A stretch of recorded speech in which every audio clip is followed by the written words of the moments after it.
Welcome to Guantanamo Bay. Now, of course, you can see that it's a tropical paradise, but that's not why we're here. Over that hill, about 2 kilometers, there are 275 Muslim men the Pentagon believes are terrorists. They're locked up in a place called Camp Delta. That's where Omar Khadr has lived for the past 6 years. But today, the U.S. military has agreed to give my cameraman, Osama Farag, and myself, and several journalists, a tour of the world's most famous prison.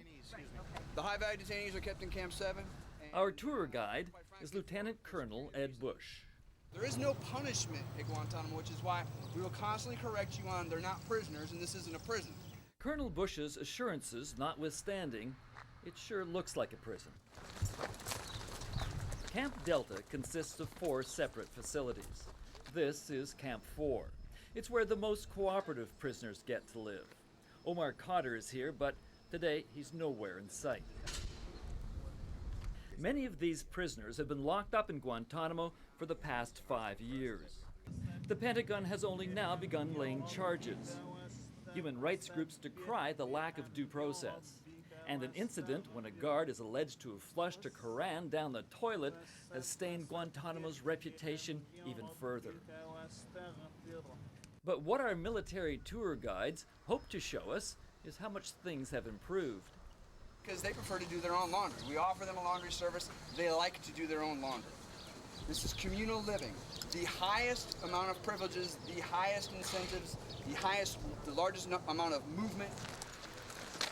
But the media's movement is tightly controlled. CBC cameraman Osama Farag must clear every shot with a minder. Can I shoot here, this part? Yeah, some kind of... yeah, better not. We're allowed to film prisoners from the neck down only, no faces. Reporters are instructed not to ask the prisoners questions. If we break the rules, we could find ourselves on a quick flight home. It's called smock, self-harm smock. A camp commander shows us a communal cell block. A black arrow is stenciled on the concrete floor, pointing to Mecca. In the wake of the Quran incident, the commander wants the media to know the U.S. respects Islam. Laid out on 2 of the beds are the items prisoners are given on arrival. You see the prayer beads, again, the blanket, the prayer rug. Prisoners are also issued uniforms in 2 colors.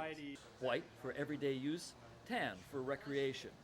But if a prisoner breaks the rules, he's issued an orange jumpsuit and sent to Camp 5 or 6. Let's go. We gotta go. We're going outside. We gotta go. Okay, good afternoon again. Welcome to Camp 5. Camp 5 is a 100-bed maximum security facility. Our guide at Camp 5 also requests that we don't show her face. This is where the so-called non-compliant prisoners are kept. I need you to keep up. She leads us to a range on the ground floor. The narrow windows on the cell doors have cardboard taped over them. Nonetheless, the prisoners immediately know we're here.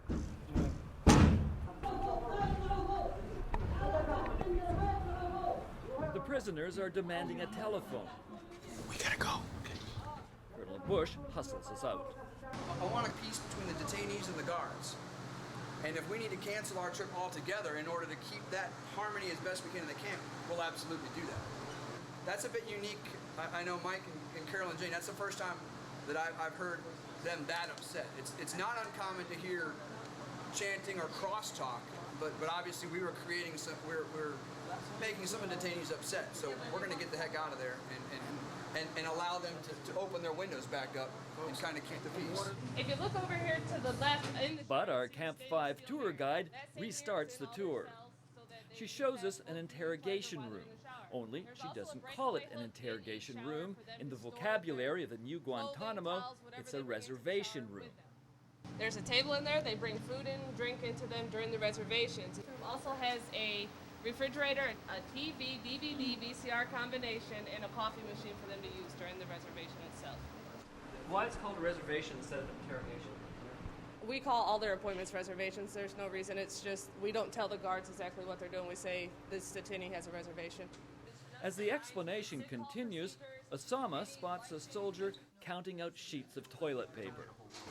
A privilege a prisoner loses when he's sent to Camp 5 is his roll of toilet paper. Here, it's doled out 30 sheets at a time. Okay, folks, let's go, big guy. Prisoners spend 20 hours a day in small cells. A guard looks in every 3 minutes. Come on, I'm waiting on us. There's an even higher security prison where Khalid Sheikh Mohammed, the alleged mastermind of the attacks on the World Trade Center and the Pentagon, is held. Last month, the Pentagon admitted Mohammed had been waterboarded, an interrogation technique in which the subject is force-fed water until he thinks he's going to drown.